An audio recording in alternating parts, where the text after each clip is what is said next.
Alright, so we're going to start the skeleton.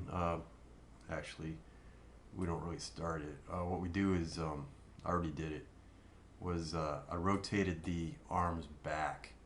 We're doing the muscles of the leg. We're doing the Gluteus Medius, Vastus Lateralis, and the Soleus today. So I moved the arms back so that we can see what we're doing on the leg. And you can move them whatever way you want. You can move them out in the T-pose. I didn't think about that. I could have done that, but this just seemed like the easiest way to do it. So what I'll do is I'll paint the origin on before we put the muscle on. And then so that you'll know where the muscle attaches. And I may not get these exactly right, but for our purposes they'll be fine. Let's see.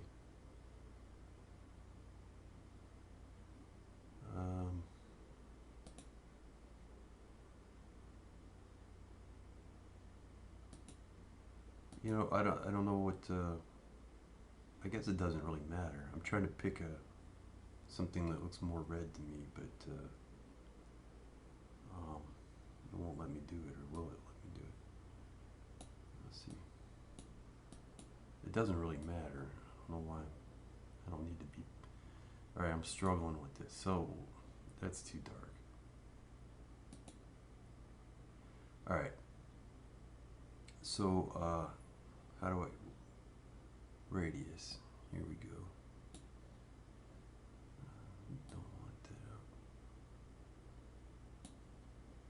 Okay, so turn off symmetry. The gluteus medius is a fan-shaped. If you looked at the drawing demo, so hopefully that you watched the drawing demo first, so you know what I'm talking about. So the gluteus medius, its point of origin is under the pelvic crest. It doesn't cover the top of it, and then it's kind of a shape like that. Okay. And then the gluteus minimus attaches somewhere like here. And then the point of insertion for the gluteus minimus is here. Maybe the gluteus medius is back here. I'm not going to worry too much about getting the right colors for that. But so you have the muscles that start here, and then they all go to this point. So naturally, you're going to have this fan-shaped form. All right. So let's start it out. We'll get the sphere. We'll add a sphere. So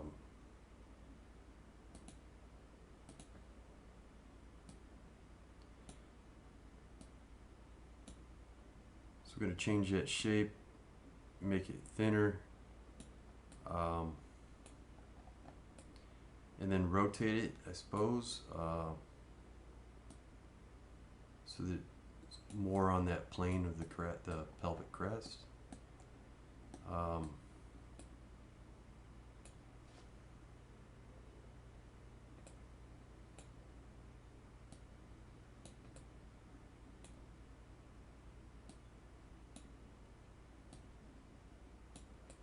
I'm doing what I can to fit it in there first.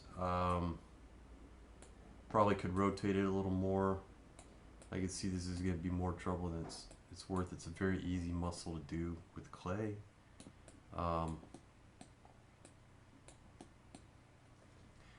Let's condense it a little bit. Let's get the grab tool out, or the move tool. Dial down the intensity of that move tool. We want to bring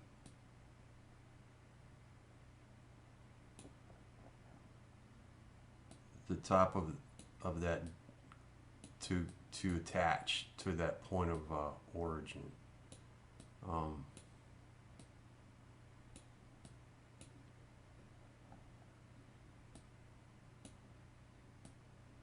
And really this shouldn't fill in, because we're really just trying to bring it to that point of insertion. Um, but it doesn't matter because that's not surface form. Like we really just want to concentrate on what hits the surface. So bringing this up like that, so we could bring this back to meet the pelvic crest more.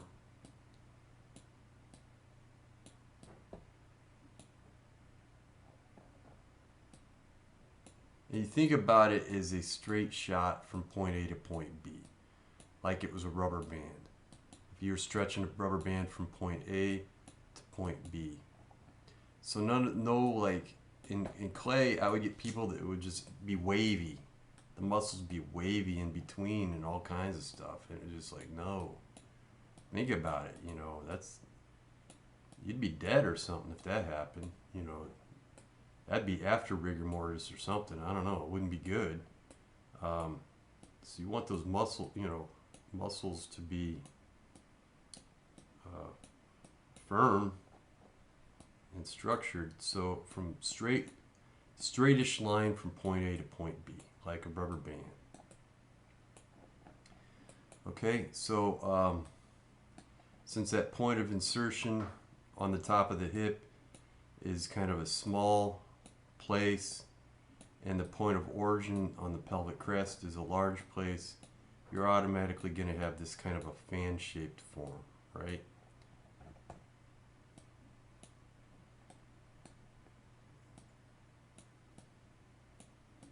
There we go. That's a little bit better.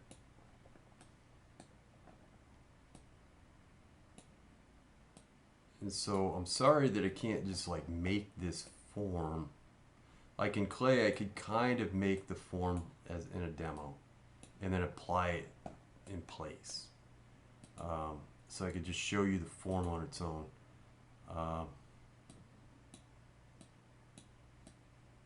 Can't really do that too well here. That's too much.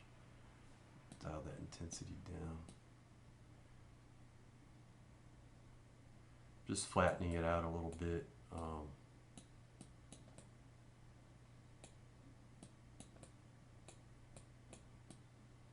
So it's not too convex. All right, so that's really pretty good. That's pretty good. And the thing is, we may modify it as we add more muscles.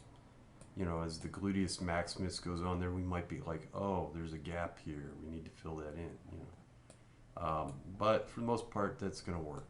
All right. So hopefully you can see how simple that is.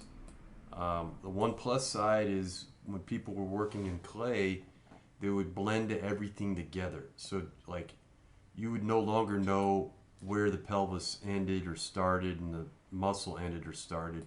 It would just all of a sudden become this one large form because they would blend everything together. And I'd always tell them, no, we don't want that. And so, because as you add muscles later, you still need to know where all those bony references are. So I guess in this regard, it would be just to try not to cover what you're not supposed to, only cover what you're supposed to, which should be easy enough to do. All right, next is the Vastus Lateralis. And let's go back to paint. See what we could do there. I have this stupid color picked out. And Vastus Lateralis, point of origin, is something like this. I could dial that down a little bit. Radius is still big. It doesn't let me do any smaller than that, apparently. Okay. All right. So, point of origin is something like this. Comes to the back, the linea aspera. Follows down that line. And then you see this natural break because we modeled that flat triangular plane there. So that's point of origin right there. Point of insertion is floating. We don't really have it yet because there's a tendon. It connects to a tendon that connects to the top of the patella. So we could at least draw that. That tendon connects to the top of the patella. And then ultimately the tendon connects to the bottom of the patella. And that tendon connects to the tibial tuberosity right here. So that's how that inserts. Let's model that form first. It's an elliptical shape. We add another sphere. Probably be mostly adding spheres for these kind of things. Transform, bring this out, bring it up, make it thinner. That's probably a pretty good shape right there. It's probably a little long. Kind of hard to tell yet. Its relationship with the knee is that it doesn't come down quite to the knee. The Vastus Medialis comes much closer to the knee. So like right now that's too long. So let's see if I can do this. That's probably not horrible. Make it a little longer. We're not going to cover the hip, so remember that. We're not wanting to lose the hip. Does this convex out too much away from the leg? Yeah. So let's make it thinner. You know, if you're a bodybuilder, yeah, it's going to come out, you know. But an athlete, if you want to create a, you know, just like an athletic pose, I wouldn't get too carried away with it. So right now that it seems to be pretty good without doing anything more to it, because look at where it lines up right on that linea aspera. That's pretty good. I mean, wow, can't ask for better than that. The question is it angled right?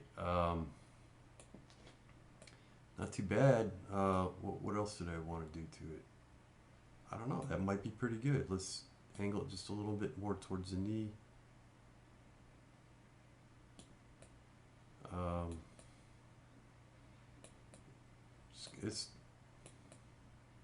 I think that's pretty good. Oh, okay, from the side. That's what I wanted to do.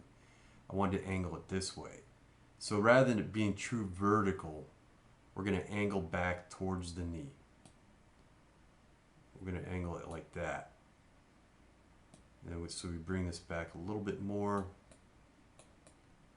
How does it look back here? It's pretty good. You can still have, we didn't cover completely the linea aspera. We need to keep this side of it because other muscles attached to that line in the back. But we're pretty good. So that's pretty good. So that's a nice angle. Whereas if you think about the abdominal coming out here, so you have this tilt of the pelvic volume, and the leg does the same thing. It tilts back toward the knee. That's a pretty good, that's going to work out really nicely. So that's all there is to that. Let's do the Gluteus Medius, or the Vastus Medialis. All right.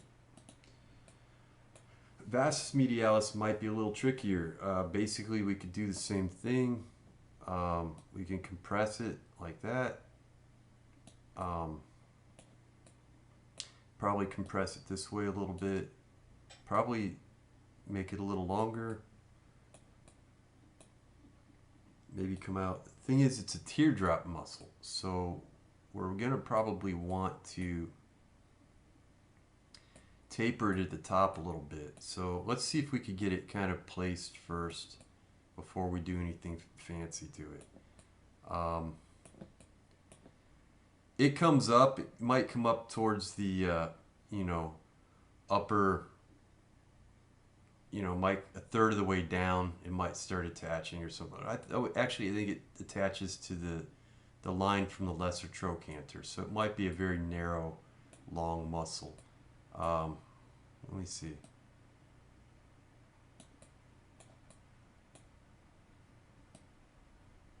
Not like that, though. I got kind of carried away. Let's see.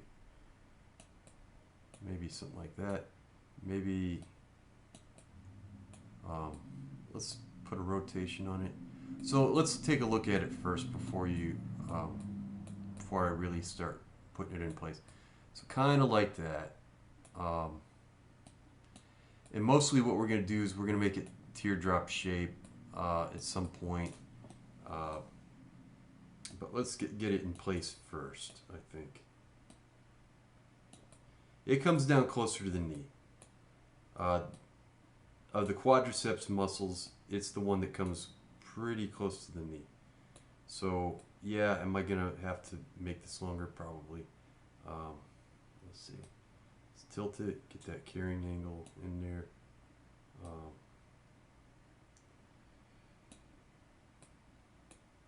Could probably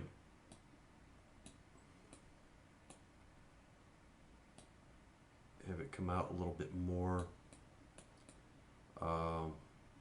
It doesn't look too bad so far. It's cooperating. Rotate into a little bit more.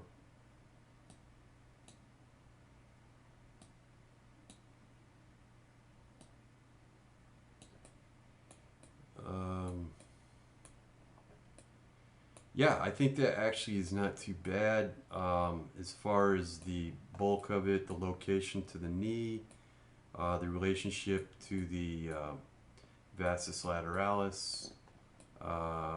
That's not too bad. You know, it comes to the linea aspera.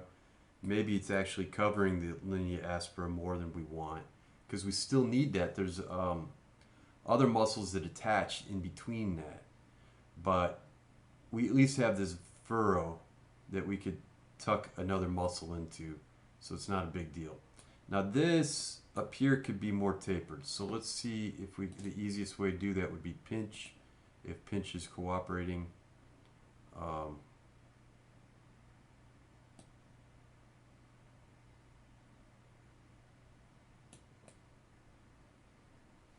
That's a little too rough. Maybe dial down the intensity. It's a little more graceful there.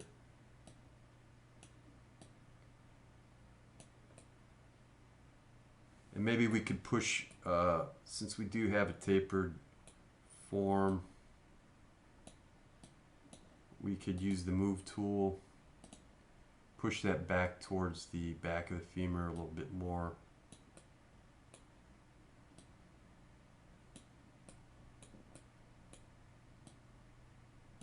Push it into the femur a little bit more.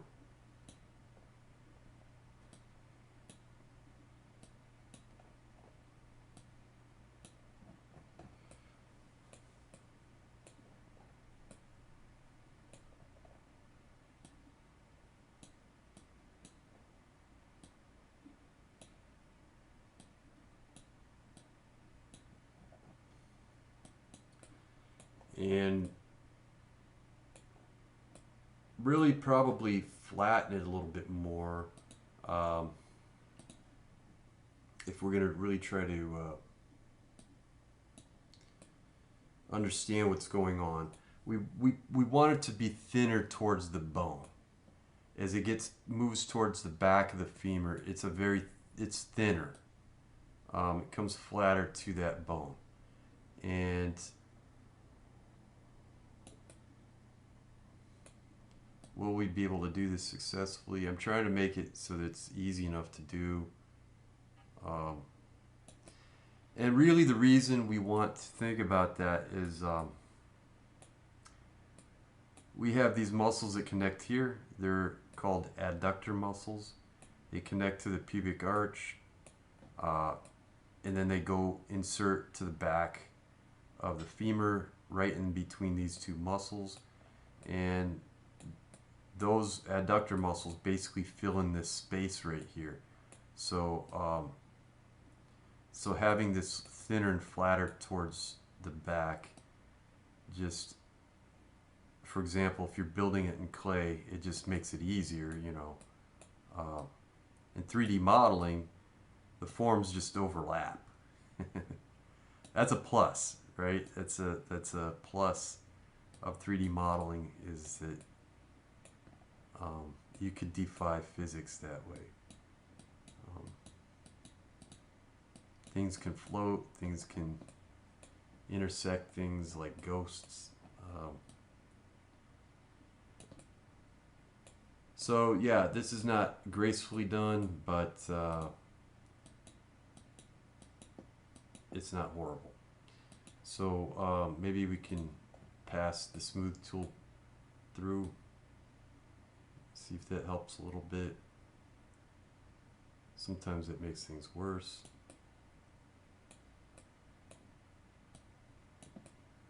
And take away that crease right there. We don't really want the crease.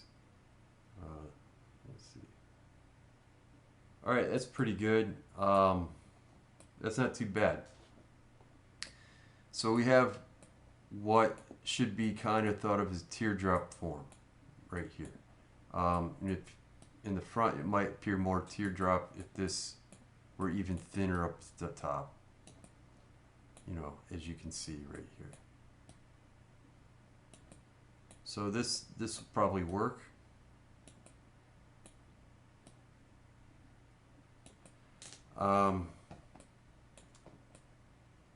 And again, this muscle comes up higher than this muscle. The vastus lateralis is up higher than the vastus medialis. And then we have a muscle called the rectus femoris that connects to the anterior inferior iliac spine. Something I haven't really talked about before. So we have the superior right here spine, that means above, and then we have the inferior, which means below, and that's a really important thing for you to remember, and it's all because of this muscle that we'll put in next time, where it connects right here, and it fills in the space in between the two, and it's more vertical.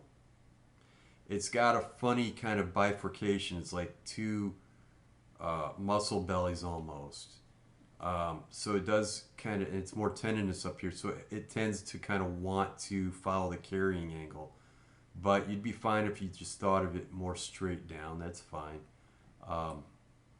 We'll finesse it, but the idea is that rectus femoris means straight, and femur, referring to the femur. So it's muscle is straight, right? So we'll be coming right there, filling it in. And it's a quadriceps muscle, and it's the highest. So you have, in order, the rectus femoris might attach here. It's the highest, then the vastus lateralis, and then the lowest is the vastus medialis. The vastus medialis also comes more forward below. So you have it really, you would see the vastus medialis, this profile, except the quadriceps tendon goes in front of it. Then the vastus lateralis, and up high it's the rectus femoris, which gives the furthest most profile. So this, so far I have to say, this is working out. These are the first muscles I've ever laid down on one of these, you know, as first skeleton I made, first muscles I made digitally like this. And so far it's working out beautifully. So the next one is and look, we even have this slight ridge, soleal lined of the soleus, this ridge back here.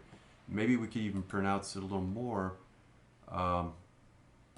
Crease, negative, is that right? Is that, or it should be this. That's pretty intense. Let's bring that back down a little bit. Radius could be up a little bit, maybe. So I don't know if it's any, you know, I don't know if I even need to do that. But I'll paint it. Okay, so the soleus is a fish shape muscle that attaches back here, and then on the tibia this way, an arc. Maybe I didn't do that right.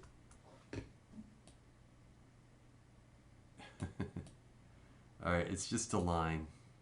It's arcs like that. And its point of insertion would be the calcaneus. right probably about here. All right, so let's go back to the sphere.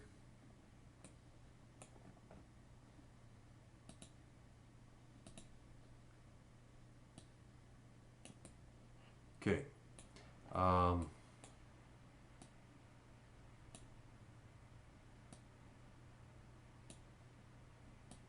Just a little bit more narrow. Definitely narrow. It's got to be more flat like that. And probably put a little bit of a tilt on it.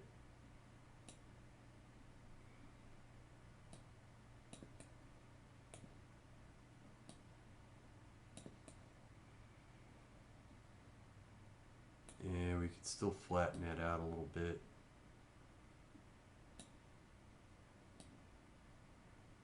We don't want to cover the fibula.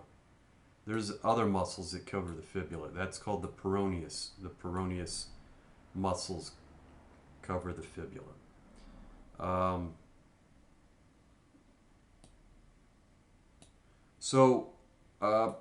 Probably we're going to use the move tool and connect it here. So right now, this might not be too bad. If we look at the profile of this right out here, of the soleus, it's probably okay. This inside profile is not okay, but we'll correct that. And the thickness of it from this side is fine. We're going to add muscles on the upper part of this later, which will give us more of the form that we're looking for. But this is probably not a bad start. Go to the move tool. Let's see if we can just move that first of all over to the point of insertion.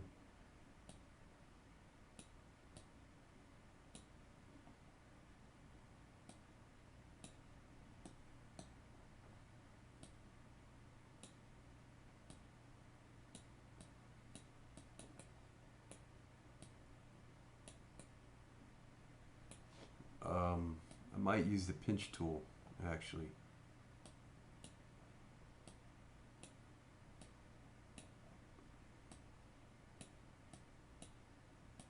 Let's get the pinch tool out.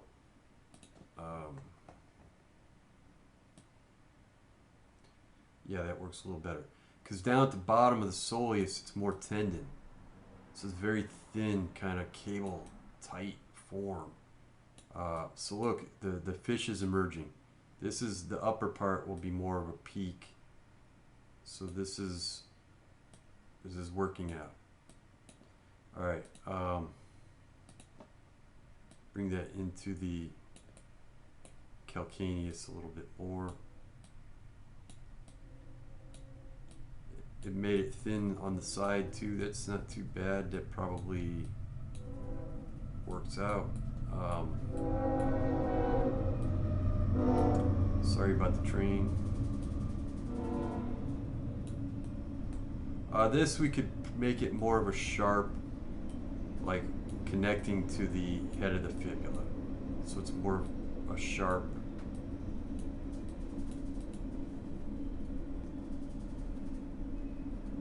Sharp form.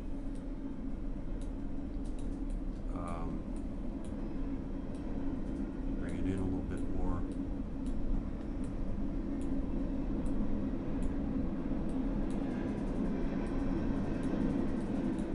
It's probably not too bad.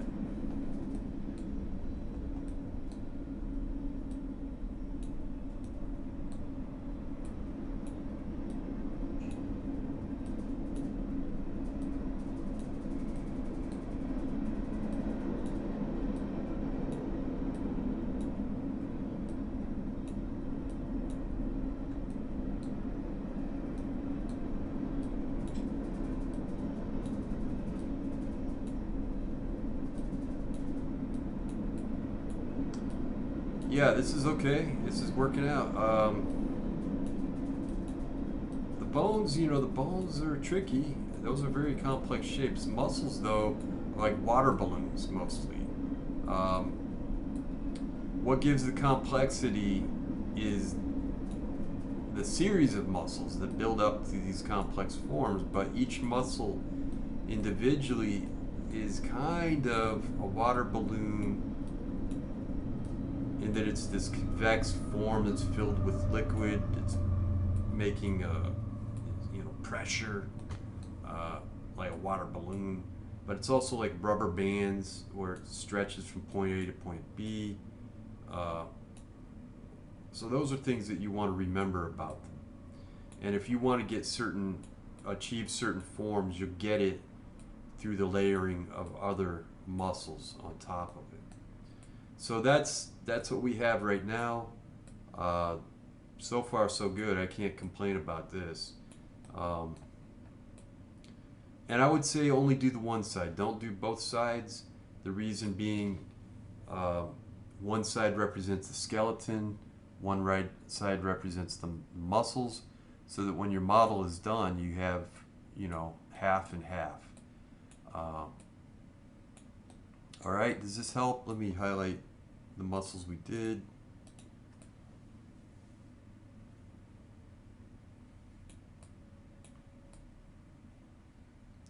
Not too bad.